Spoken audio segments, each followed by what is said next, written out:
Kwa hiyo Mungu alikuwa hastahili kuingia kwenye ufalme huo wa Mungu. Ndio Mungu akaanza kumletea maono kwanza Petro.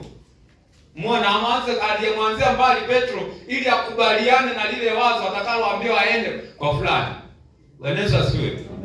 Kwa hiyo Mungu akamletea maono akiwa macho hivi, akamletea maono vitu najisi vyote alivyokuwa anavichukia kwenye vimeandikwa kwamba vichafu havitakiwi kuliwa, akashangaa ameletewa, hapo anaambiwa kula. Akasema ninakulaje kitu najisi? Mungu akamwambia Roho akamwambia najisi vitu ambavyo Mungu amevitakasa. Akamwambia kula.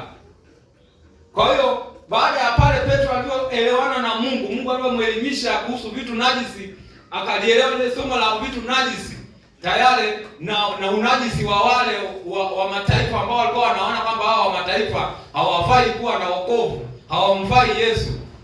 Tayari somo lile likamwingia, ndo yule Kornelio mwenyewe, Mungu akaenda kwa Kornelio akamwambia watume watu waende sehemu fulani, watamkuta mtu fulani, wamchukue, wamuite. Yule akida kutokana na mamlaka yake akatuma watu wake, wasaidizi wake, nendeni sehemu fulani mkamchukueni mtu fulani mleteni hapa. Ndio akaenda akamchukua Petro, akafika mpaka pale Petro yule tena akida akapiga chakula wakala.